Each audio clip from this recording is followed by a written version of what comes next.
Bonjour à tous. Je m'appelle Cédric Gaja, je suis bénévole à la Croix-Rouge depuis 2011 et j'ai eu l'occasion de faire plusieurs types d'activités. Donc j'ai commencé par du social, j'ai fait aussi du secours, donc je suis secouriste et également conducteur d'ambulance. J'ai eu quelques responsabilités également, mais ce qui m'occupe le plus le temps en ce moment, depuis quelques années, et ce qui nous intéresse aujourd'hui, c'est que je suis également responsable d'une équipe de développeurs, tous bénévoles, pour l'application qu'on appelle Minutis. Afin d'éviter tout malentendu, comme Saifeddine l'a dit, je suis également depuis 4 ans chez Google en tant que consultant infrastructure. J'ai rejoint les équipes Professional Services, ici basées à Paris. Avant de rentrer dans le vif du sujet, un petit peu de contexte. Donc, comme je le disais, la Croix-Rouge, c'est plusieurs types d'activités, en particulier du secours. Donc, pour le secours, on va pouvoir intervenir sous différents formats. Donc, on peut prendre très bien, surtout en Ile-de-France, des gardes pour les pompiers, le SAMU. Donc, il est possible un jour que vous ayez appelé le 15, le 18, et que ce soit des bénévoles qui se présentent à votre domicile. On va intervenir aussi sur des situations d'urgence, comme un incendie, une catastrophe climatique ou encore un attentat. Et enfin, celui que je présente ici, donc des événements qui vont être d'envergure, planifiés, comme le marathon de Paris. Donc le marathon de Paris, ici, pour exemple, donc pour la Croix-Rouge, c'est quoi? C'est 200 bénévoles qui vont être répartis tout au long du parcours de 42 km pendant toute une journée et qui vont intervenir sous différents vecteurs. Donc pour la partie boisée, aux deux extrémités du marathon, vous avez les équipes à cheval et en quad. Le long de la Seine, vous avez les équipes en bateau. Et tout au long du parcours, vous aurez des équipes un peu plus traditionnelles, à pied, en ambulance ou à vélo. Donc ça, si on revient 10 ans en avance, comment c'était géré? C'était géré de la façon suivante. Donc il y avait un régulateur avec quelques assistants qui étaient à son poste de commandement et qui avait pour outil principal un tableau blanc.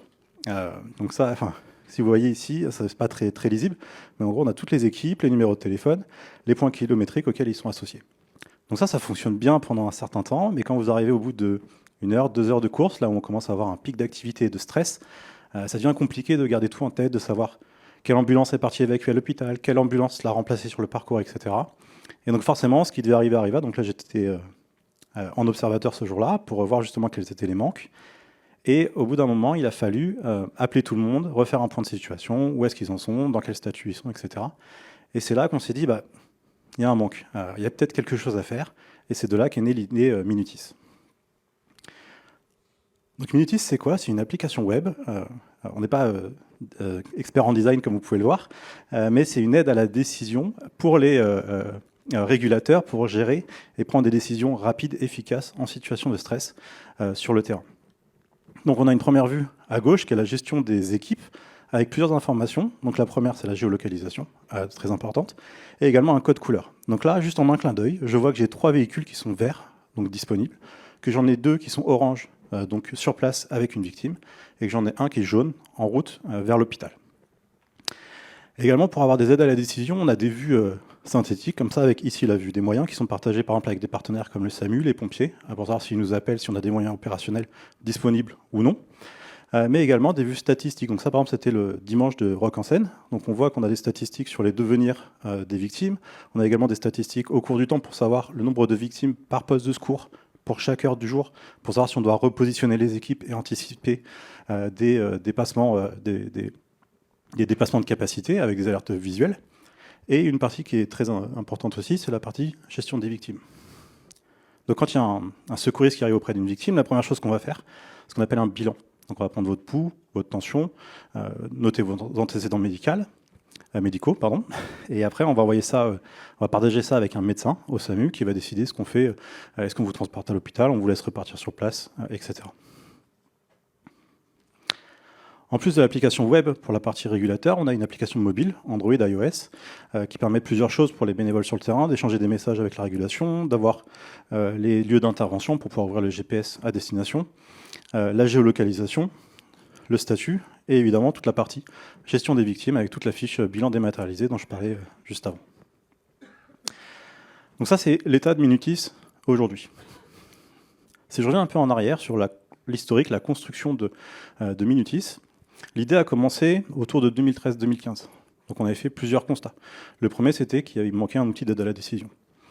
Le deuxième, si vous vous rappelez, en 2013-2015, il y avait une vague d'attentats importantes. Et sur certaines soirées d'attentats multisites, on s'était rendu compte qu'on ne savait pas forcément qui était dans quel camion et où étaient les camions. Ce qui peut poser problème quand on a des bénévoles dedans à l'intérieur. Donc c'est là que Minutis est né. Et on a commencé une première version avec une première source de radio de GPS, qui n'est pas forcément la plus intuitive, mais qui est notre réseau radio. Donc comment ça fonctionne? À la Croix-Rouge, comme pour les pompiers, la police, on va avoir un réseau radio, des talkie-walkie. Ce réseau radio, il est propriétaire. Donc on a, par exemple, en Ile-de-France, on a des points hauts, des hôpitaux. On avait jusqu'à récemment, par exemple, la tour Montparnasse, et on a des relais qui sont posés dessus pour pouvoir relayer notre signal radio. Et on est capable, comme ça, de communiquer du 94 au 92, par exemple. L'intérêt, c'est que, ce qu'il faut comprendre, c'est que Minutis, c'est une application d'aide à la décision qui va être le plus utile en situation de stress et le plus utile en situation de dégradé. Donc c'est quelque chose qu'on avait vraiment, dès le début, en tête. Et c'est quelque chose qu'on a en tête à chaque nouvelle fonctionnalité, c'est de pouvoir proposer un service qui est stable et sur lequel on peut compter. Donc, l'intérêt de passer par le réseau radio, comme c'est du réseau numérique, on peut transférer de la data. Donc, on a des antennes GPS qui sont branchées derrière, avec des combinaisons de touches, on peut envoyer les statuts.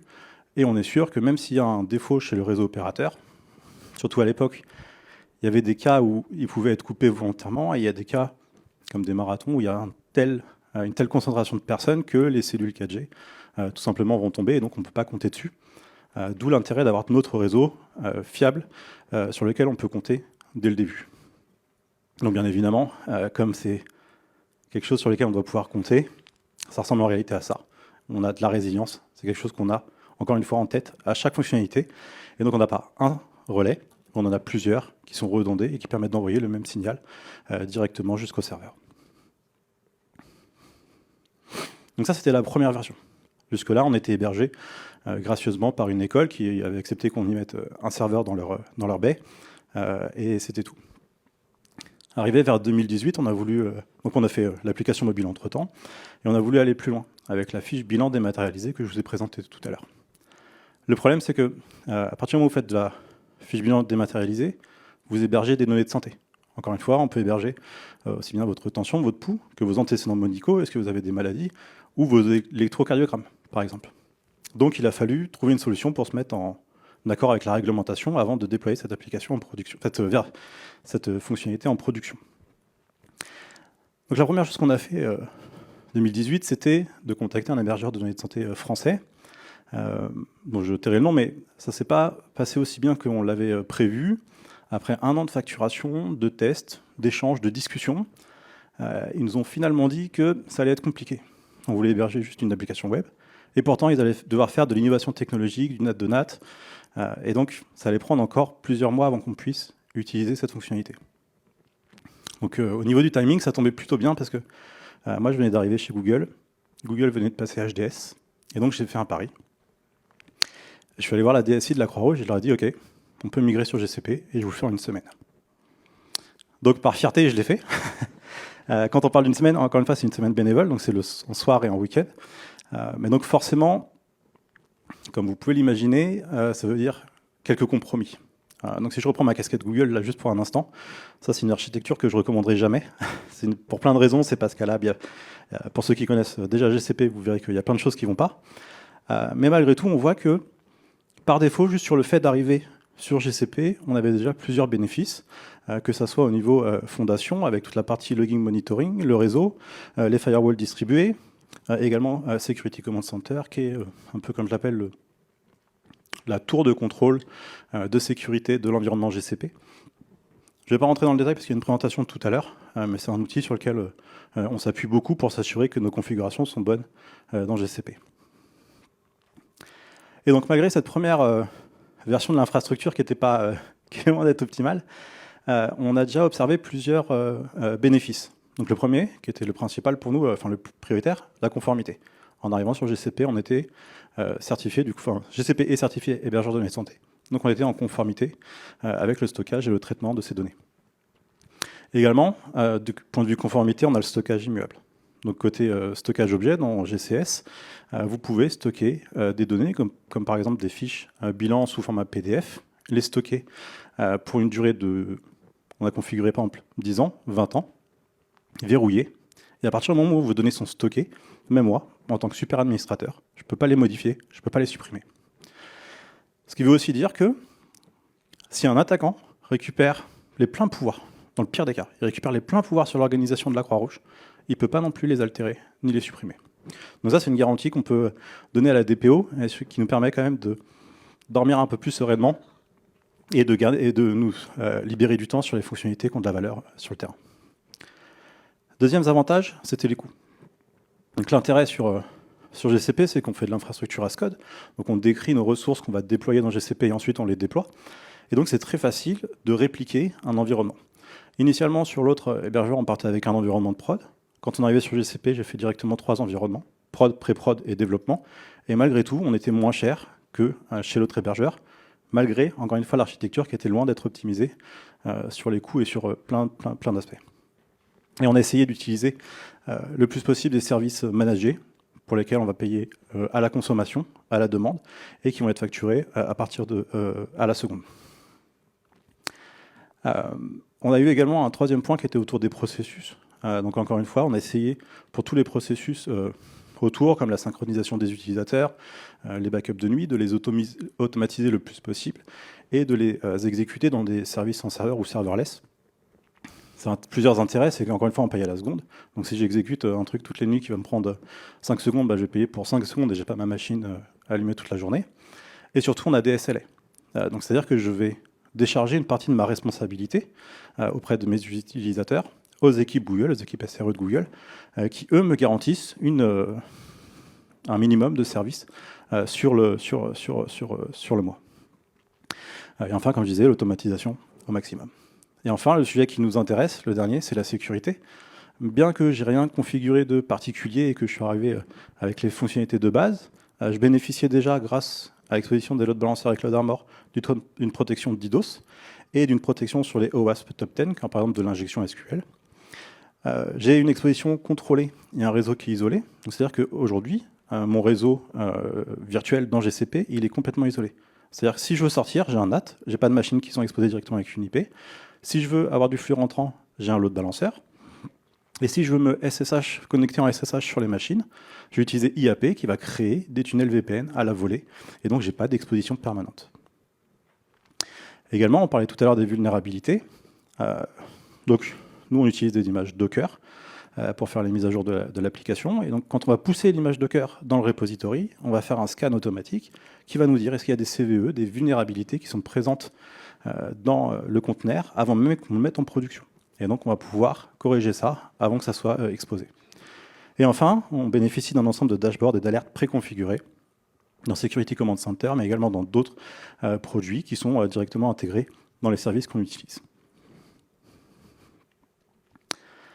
Donc, on a créé une idée initiale, l'application mobile, la fiche bilan, la migration sur GCP, mais on s'est dit, voilà, c'est bien, ça fonctionne, on est en accord avec la réglementation, mais ce n'est pas très scalable, ce n'est pas très viable sur le long terme. Donc on a rapidement modernisé l'infrastructure et on a basculé sur GKE, qui est le service managé de Kubernetes. Donc, l'architecture est beaucoup plus simple. Au milieu, on a un gros cluster Kubernetes Engine. On a toujours la base de données, le stockage objet, l'exposition protégée avec CloudArmor et toujours les services périphériques sur le logging, monitoring, Security Command Center, etc. On garde les mêmes bénéfices qu'avant, sauf qu'on en ajoute quelques-uns en plus. Le premier, important, qu'on voit ici et qu'on voit là-bas, c'est la responsabilité partagée. À partir du moment où vous arrivez sur un service GCP, vous partagez vos responsabilités avec les équipes de Google. Plus vous allez vers un service managé, plus la responsabilité va être du côté de Google. Sur mes machines, je devais gérer mon OS, mes patchs de sécurité, etc. Maintenant, c'est la responsabilité de l'équipe GKE. Et encore une fois, ça me dégage du temps pour que je puisse créer des fonctionnalités qui sont impactantes sur le terrain et pour les bénéficiaires. Au niveau de la sécurité, comme on est sur GKE, on bénéficie de tous les aspects sécurité autour de GKE, les recommandations de configuration, les configurations de sécurité par défaut, mais également des dashboards. Donc, par exemple, si j'ai une vulnérabilité, donc je déploie mon application, il n'y a pas de vulnérabilité. Demain, on découvre que dans une de mes libs, il y a une vulnérabilité. GKE, dans son dashboard, va me le sortir, va me le montrer. Tu as une vulnérabilité dans le conteneur que tu as déployé il y a 2 semaines. Et donc, je vais pouvoir le patcher rapidement et être informé de façon efficace. Et enfin, encore une fois, la résilience, quelque chose de très important pour nous, garantir un service le plus longtemps possible. On peut le faire grâce aux clusters régionaux, donc Cube, j'ai une machine, donc je suis en Belgique, parce que historiquement, la Belgique était le plus proche quand on a commencé. J'ai une machine qui va être dans chaque zone, donc indépendante en électricité, refroidissement, arrivée Internet. Et donc si une de mes zones tombe pour quelque raison que ce soit, j'ai toujours les deux autres qui vont prendre le relais et j'ai pas d'interruption de service. Et encore une fois, le timing était plutôt bon, parce que une fois qu'on avait modernisé ça, on s'est fait tous surprendre, comme tout le monde, avec le Covid. Donc au moment du Covid, la Croix-Rouge a été très active sur les actions sanitaires, sur les interventions à domicile, sur voilà, plein d'activités. Et ce que nous, on a pu observer, c'est qu'à partir de la première semaine du premier confinement, donc ça c'est l'utilisation de Minutis. Au début, c'était utilisé un petit peu les week-ends, là où il y a le pic d'activité bénévole. Et le premier jour du confinement, c'est le 17, c'était ici. Donc comme on peut voir, l'activité a forcément augmenté, elle a été multipliée à peu près par 50, et elle n'est jamais redescendue. Donc, pour être honnête avec vous, à ce moment-là, je regardais le dashboard toutes les heures. Je me levais le matin, je regardais ça en premier. Et c'était une très agréable surprise, c'est que ici, on observe qu'il n'y a eu aucune dégradation au niveau de la latence de mes API. La charge CPU de mes serveurs et de mes bases de données a augmenté très légèrement, mais on est resté en dessous de 10%. Donc, OK, l'application est optimisée pour, mais malgré tout, on a pu compter sur l'infrastructure et on n'a eu aucun incident à déplorer. Donc voilà, donc aujourd'hui, après le Covid, en quelques chiffres, donc c'est 200 000 opérations traitées dans Minutis, pour un peu plus de 120 000 bénévoles. On a un taux de disponibilité sur les 2 derniers mois qui est de 99,99%, ce qui est plutôt pas mal, je trouve, pour une équipe 100% bénévole qui gère l'infrastructure, le code, le run, le support, etc. Et comme je disais, 0 incident majeur. Et donc, on arrive au sujet d'aujourd'hui, qui est les Jeux Olympiques, et qui est notre prochain défi majeur, qui, même pour nous, arrive à des échelles qu'on n'a jamais connues jusqu'à présent. Donc, d'après les estimations officielles, pendant la période des JO, on attend environ 15 millions de visiteurs. Ça représente pour nous, et en fait, on a répondu avec un groupement d'associations. Donc, pour 5 associations dont fait partie la Croix-Rouge, 3000 bénévoles par jour qui vont utiliser Minutis pour l'ensemble de leurs interventions. Donc, que ce soit la géoloc, la gestion des victimes, et d'autres fonctionnalités qu'on est en train de développer. Donc, on est en train de, comme on le disait tout à l'heure, comme David le disait très bien, les prédictions autour du cyber ne sont pas forcément les plus optimistes. Il est possible qu'on soit ciblé comme étant proche de l'État. Donc, on est en train de se préparer à tous les scénarios catastrophes qu'on pourrait imaginer. Donc, la première chose, déjà, c'est être proactif. Grâce à toutes les recommandations de configuration, on essaye de garder, et on fait le maximum pour garder une infrastructure qui est à l'état de l'art en termes de sécurité. On fait régulièrement des pen tests, des bug bounty, pour rester protégé au maximum. Évidemment, on n'est pas à l'abri d'une attaque, et on est en train de se préparer à de la résilience. Donc la première chose qu'on va faire, c'est grâce au réseau global de Google. Donc vous avez un seul réseau qui va être étalé sur l'ensemble des régions. On peut facilement créer un réplica de la base de données. Donc c'est la première chose qu'on va faire. Un réplica de la base de données pour être prêt à redémarrer dans une seconde région. Donc ça, c'est ma donnée principale, c'est ma base de données principale en haute disponibilité en Belgique. On va avoir un réplica en lecture seule dans une seconde région qu'on n'a pas encore définie, qui va avoir plusieurs intérêts. L'intérêt, c'est que si on a un problème en Belgique, si on se fait compromettre le cluster principal, on peut redémarrer facilement dans une seconde région. Deuxième intérêt, c'est que, et c'est secondaire, on l'a découvert après, c'est qu'en fait, comme on a une base en lecture seule ici qui ne sert à rien, on peut s'amuser à, on a de la puissance qui est disponible. Donc on va pouvoir faire des backups à très haute fréquence. L'idée, c'est d'avoir des backups qui vont être faits peut-être toutes les 10 minutes, 30 minutes, qui vont ensuite être exportés dans un stockage objet, sur lequel je vais mettre une police de rétention, et que je vais locker. Donc encore une fois, mes backups, même en tant que super administrateur, je ne pourrais pas les détruire ou les altérer. L'intérêt, encore une fois, c'est que si ma donnée est compromise, si on a un attaquant qui est arrivé dans l'application et qui a volontairement modifié les données, je suis sûr de pouvoir récupérer une donnée fraîche de maximum 30 minutes avant l'attaque. Donc ça, c'est le premier intérêt. Deuxième intérêt, encore une fois, grâce au réseau global, c'est d'avoir un second cluster prêt à être démarré à tout moment dans la deuxième région. Et là, ça devient intéressant parce qu'on va changer un peu de paradigme. Dans toutes les réunions que je fais en sécurité, ce qui revient souvent, c'est en sécurité, il faut faire le choix entre le coût et la sécurité. Là, on va voir que ce n'est pas tout à fait vrai. Donc, on a ce premier cluster. Grâce à l'infra as code, on est capable de créer un second cluster. Donc on se prémunit des vols de credentials parce qu'on va avoir des comptes de services différents, des credentials différents, et même si c'est la même, on va avoir tout qui va être fait. On ne va rien avoir en commun. On a une réplication de la base de données avec mes backups haute fréquence ici, qui permet d'avoir une garantie d'avoir une donnée fraîche. Et on va faire ça à moindre coût parce que le cluster ici il va être prêt, mais il n'y aura aucune machine déployée dessus. Donc en cas de catastrophe majeure, l'application tombe. Moi j'ai juste une ligne de commande à lancer. Bien sûr on sera entraîné avant, on l'aura préparé. Une ligne de commande en Terraform, ça déploie le cluster, ça bascule le load balancer dessus, et le service y reprend quasi transparent pour les utilisateurs. Une autre idée qu'on souhaite mettre en place, c'est s'appuyer un peu plus sur le réseau radio. Donc, pour les JO, comme pour d'autres gros rassemblements, on n'est pas garanti de pouvoir compter sur le réseau opérateur. Donc l'idée, c'est qu'ici, on est en train de remplacer notre réseau radio. Donc, encore une fois, ça, ce sont nos relais à nous, sur lesquels on a un réseau radio numérique entre les deux.